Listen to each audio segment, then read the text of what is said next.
مقعبو أحمد والله ما أنت عيد ما شاء الله الحمد لله رب العالمين ومال آد فرحة بدن ما شاء الله وحسوق بقية يعني نقول ما علينا ما أفرقان موسك ما شاء الله dadkii Soomaaliyeed maanta isugu yimi wallahi waxa moodaa inaan soo xasuunay qaaradii alxamdulillah sidaan u ciidi jirnay loo baahan marka insha Allah ilaahay tacaala waxaan ka rajaynayaa dadka islaameed meel kastay joogaan oo ay ku nool yihiin waxaan leeyahay insha Allah kulli caam wa antum bil khair inay ku ciidaan farxadna wala ciidaan meel kastay joog kulli islaam كل الدول الإسلامية الحمد لله أنا كعيدان يعني إن شاء الله إلى كرجينا وما هذا خير بدن إلهينا وحنا كرجينا إنه سنة كسنة كيسة ونقول جارسيو عافيمات يعيد ونكسن إذا كان دتك نقول ذينا تي في قاعد بأمها سنتين إذا كان ما هاد ما يدي علينا إن شاء الله قيبتها كقاعدتين ضمان دتك الصوماليات ولا علينا أدوية عليز وكل نول أدي الصومالي نقول لها أدي يورو نقول لها أدي إيش نقول لها بليس إذا كان عيد ونكسن يا جارسيو إن شاء الله. بسم الله الرحمن الرحيم كل سنة وأنت طيب. الحمد لله ربنا يحقق الأماني وعيد مبارك إن شاء الله. وعيد مبارك عليكم أنتم إن شاء الله. من المغرب.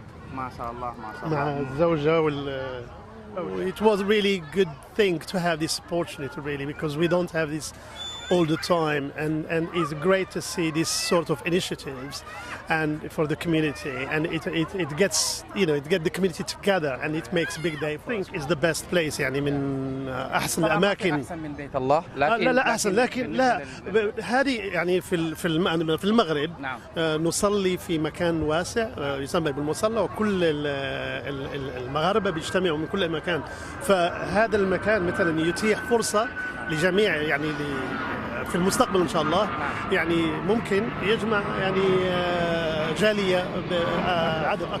الله شكرا جزيلا شرفنا بك. الله السلام عليكم. عليكم السلام. عيد مبارك. عيد مبارك. Yeah, Really nice. Really nice. What's your name? Ruben. Ruben. What do you like to say today?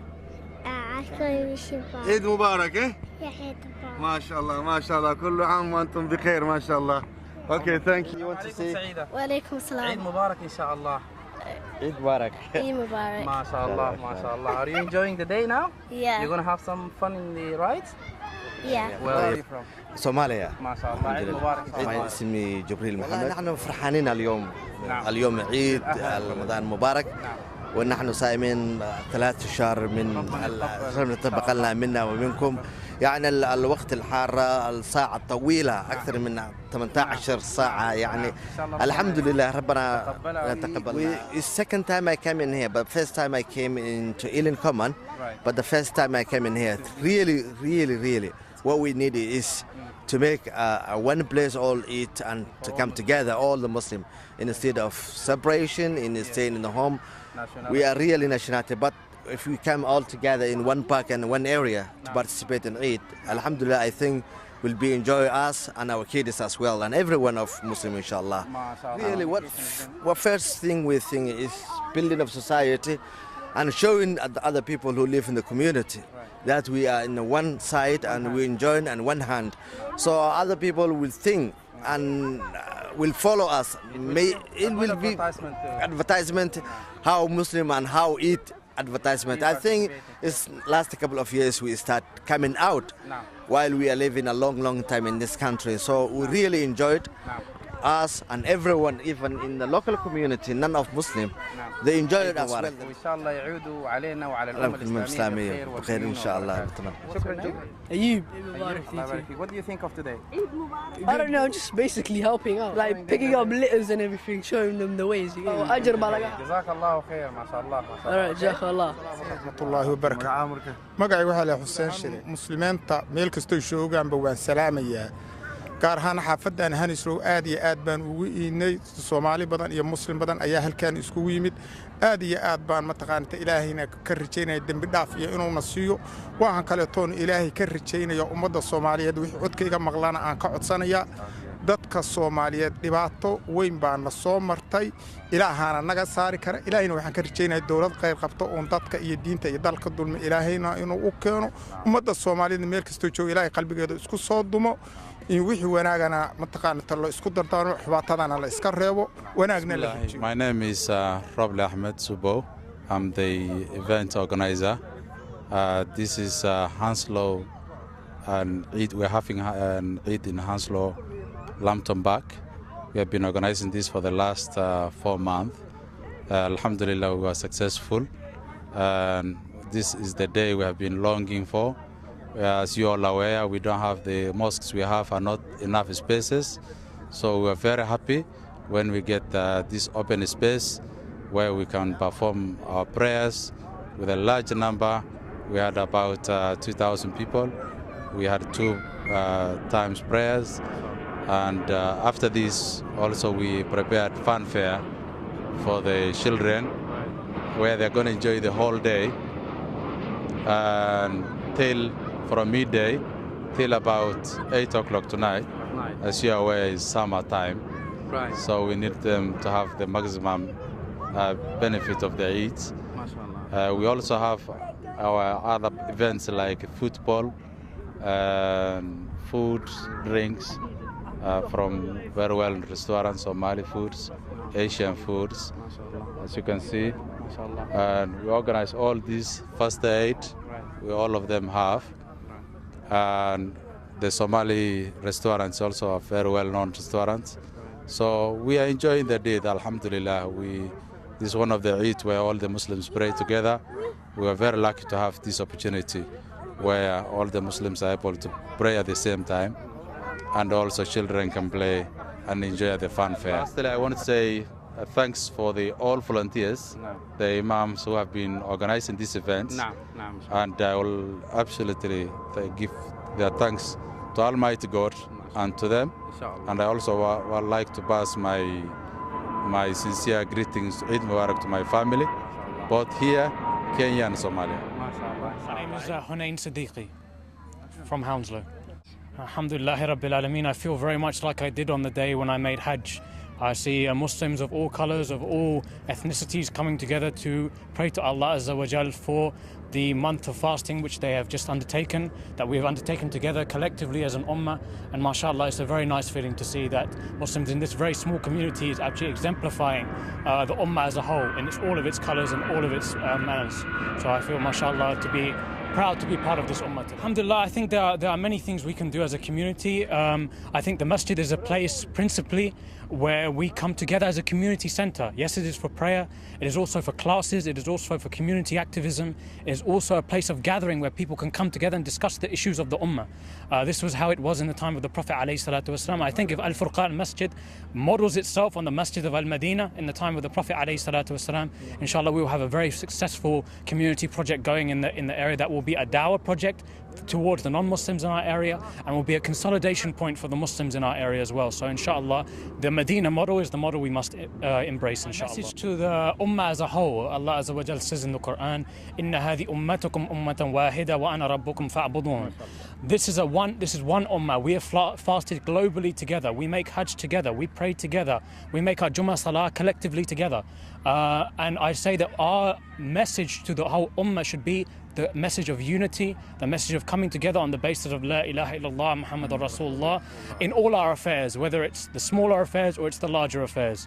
And inshallah to stand with the oppressed amongst our ummah, whether it's in Somalia, Syria, Shishan or other than that, and to really exemplify that manners of one ummah, and that really should be the basis of our unity. So my message is congratulations to the Islamic Ummah for having completed Ramadan. May we continue in the same way throughout the year towards unity of this Ummah around La ilaha illallah Muhammadur Rasulullah. How you doing? Okay? Alhamdulillah, alhamdulillah. What's your name, brother? My name is Ahmed. Eid Mubarak to you too. Alhamdulillah, I'm very, very impressed to see this event. Alhamdulillah, we had the Jum'ah here, we had obviously the Imam, he gave the khutbah, he obviously, the recitation was very, very good. It's really, really good to see all the Muslims here together. It's not just the Somali community, we've got Pakistani brothers here, we've got brothers from Bangladesh, brothers from the UK like myself. Alhamdulillah, it's a very, very well organised event. I'm very, very impressed. I think one of the very impressive things about this is I can see here Muslims trying to discuss with non-Muslims to tell them about Allah subhanahu wa ta'ala, to tell them about Islam. And this is very important because Alhamdulillah, we're Muslim, and inshallah, on Yawm al-Qiyamah, Allah subhanahu wa ta'ala will have mercy on us and we'll go to Jannah. But for all the non-Muslims around here, when it comes to Yawm al-Qiyamah, Allah subhanahu wa ta'ala will be displeased with them and they go to Jahannam. So what we're seeing here is that the community is not just discussing amongst themselves, they're discussing wider, because we know that Islam is for the whole world, alhamdulillah. And today, alhamdulillah, we have these food stalls and all of us can eat, alhamdulillah. And we know that in some parts of the Muslim world, this is very difficult. So in Syria right now or in Somalia, some brothers are literally running away from bullets. So when we see this discussion here, we can see that Muslims are switched on and they're thinking, I'm living here, but what can I do? How can I tell these people about Islam? So inshallah, when these non-Muslims go and they've heard about Islam, on Yawm al-Qiyamah, the Muslims can say, Alhamdulillah, we gave them the message of Islam, because Islam is for the whole world. So when we look at these other places as well, like I say, whether it's Syria or Somalia and whatnot, alhamdulillah, our hearts are with them, our du'as are with them, and if there's anything to do we can help them, we should. munaasabadan soo qabanqaabiyey Al-Furqan Education Trust oo ah center Islaami ah oo loogu talagalay inuu u adeego dadka muslimiinta ee degan London gaar ahaan xaafadan Hounslow. Centerkaasi waxyaabo fara badan buu sameeyaa. waxyaabaha uu sameeyo waxaa ka mid ah waxaa ku dhex yaala masjid lagu tukado dadku isugu yimaadaan salaada jumcada iyo salaadaha kale ay ku wada tukadaan waxay kaloo sameeyaan waxbarasho islaami ah ay u sameeyaan caruurta dadoodu yar tahay quraanka iyo carabiga iyo mawaadda islaamiga ay u dhigaan sidoo kale waxay sameeyaan mahad islaami ah oo loogu talagalay dhalinyarada waaweyn waddankan ku koray muxuu ahaa waxbarashada fiican leh ee doonaya inay dhinaca diinta iyo af carabiga ay bartaan oo iska dhisaan si ay u noqdaan dad dhinaca diintana ka dhisan oo garanaya diintoodii iyo sida ay u tukan lahaayeen iyo sida ay u cibaadeysan lahaayeen garanaya isla markaana aqoontoodii kale ee adduunka ay ku noolaan lahaayeen ee shaqo ku heli lahaayeen ee ku shaqaysan lahaayeen garanaya in la soo saaro waxa kale oo uu ku talagashan yahay centerku inuu furo iskuul islaami ah oo wiilasha kaliya loogu talagalay haddii la yiraahdo waxa kale oo kamid ah adeegyada uu ugu talagalay bulshada centerkan uu qabtaa Al-Furqan Education Trust in uu la xiriiro oo wax la qabto dhalinyarada waad ogtiin dhalinyarada Soomaalida gaar ahaan in ay marka ay dugsiga sare gaaraan intooda badan gaar ahaan wiilasha qaar badan oo kamid ah inay akhlaaq xumo iyo ku kacaan inay waxbarashadii ka sagsaago oo si loogu talagalay inay noqonin sida darteed waxaan isku daynaa inaan dhalinyaradaas lagu soo xidho centerka masaajidka ay yimaadaan oo ay ku tukadaan ay qaataan duruusta ka socda masjidka sidoo kale in ay galaan mahadka oo ay bartaan diinta iyo luqada carabiga inay bartaan haddii ilaahay noo saamaxa oo ay noo fududaato inaan furo dugsiga sare ee islaamiga ee wiilasha loogu talagalayna waxaan rajaynaynaa inuu noqon doono meesha ugu dambaysa ee aan ku heli doono in la soo saaro dhalin wanaagsan oo Soomaali ah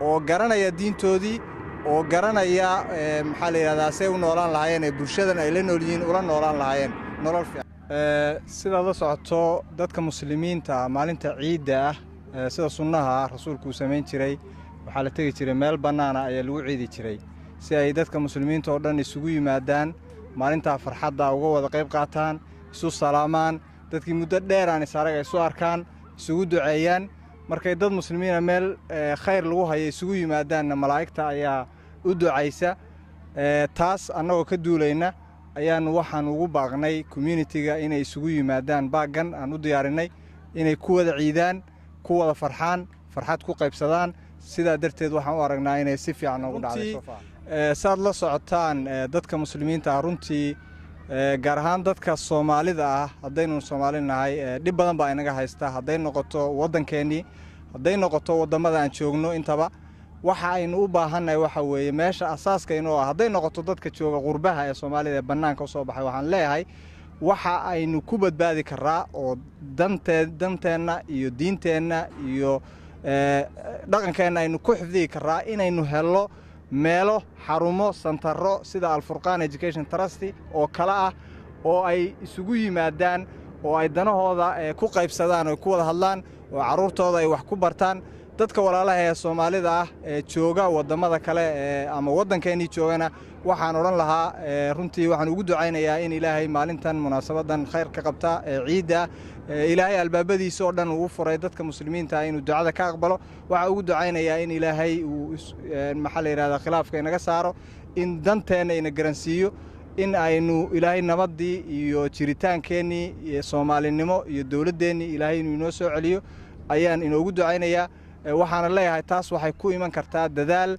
iyo in Ilaahay loo noqdo Ilaahay la bariyo in la iska baadho ragannimo oo dadku way tashadaan way gartaan waxa dhibka haysta markay gartaan waxay u baahan tahay in lagu dhaqaaqo shaqo la qabto waxaan leeyahay ilaahayna garansiiyo shaqadu meeshay jirto iyo sida aynu isugu iman lahayn وجزاكم الله خير وحنا لهاي دمان دتك مسلمين تودن وحن ugu taaneydeynaya ciidan ciidul fitr barakaysan in ilaahay ummadda muslimiinta meel kasto joogto inuu waafajiyo sida khayrka sanadkan iyo sanadka soo socda iyo sanado badan oo kalena ilaahay inuu nagu soo celiyo oo aan ka faa'iideysano camalkeeni aan sameeynay salaadaheeni iyo soonkeeni aan soo soomeynayna ilaahay inuu naga aqbalo عيد مبارك بالله السلام عليكم وعليكم السلام ورحمة الله وبركاته عيد مبارك السلام عليكم شيخ وعليكم السلام ورحمة الله وحن مقعاقة أدوراليا مقعاقة وحن ليها علي حسن شراء وحن كسعودة فود بالاس ريستورانتي وكويا محافظنا وحن سلامية وحن همبلية هودا أمرينية ومد الصوماليات وحن ليها كل عام وأنتم بخير عيد وناكسن آديات بان وقمارة فرحسنا هاي بغشان صوب بغتين ummadda Soomaaliyeedna waxaan Ilaahay ka baryaa inuu dhibta ka saaro. Assalamu alaykum. Magacaada Raaliya. Magacaygu waxa la yiraahdaa Faarax Cabdi Cali. Bismillaahir Rahmaanir Rahiim. Horta waxa mahadle Ilaahay subhanahu wa ta'ala maanta maartay awood u siiyay ummadda Soomaaliyeed inay maxayto meel kasto ay joogaan ba ay si midaysan u ciidaan. Talabaad waxa Ilaahay ka baryaa subhanahu wa ta'ala sida aan tan ugu midaysanahay Soomaaliya oo dhan inuu Ilaahay u mideeyo dawladooda iyo qarannimadooda iyo dalkoodaba. Runtii la waxa dareemaynaa in community isku duuban oo Soomaaliya aan nahay halkaan aan ka dareemaynaa maanta. Soomaalina waxay sharaf ku leedahay midnimo marka dhammaantiin waxaan muslimiinta iyo gaar ahaan Soomaalida Ilaahay uga baryaa sanadkan sanadkiisa ama ciideeda inuu caafimaad ku gaarsiiyo intii maxay Ramadaanka si khayr ku gudatay intii aan gudinno xanuunsatan Ilaahay caafimaad inuu siiyo rajaynaa. Assalaamu alaykum. Enjoying the day like us? Yes, we are. Yeah. That was a very nice family event, so it's we're here just to make sure nobody comes around to spoil it. As long as we like it to stay a big family event. Brilliant. Have you participated in any kind of things like this before? Muslim gathering of Eid? Eid in Southall.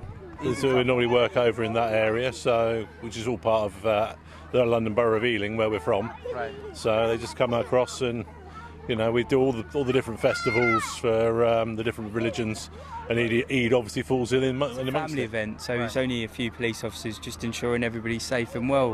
Right. And it's as we can see, it's a lovely family event, so there's no need for a large amount of police numbers here. Okay. And what's your advice here to everyone here in the park? Just come out, have fun, watch out for each other.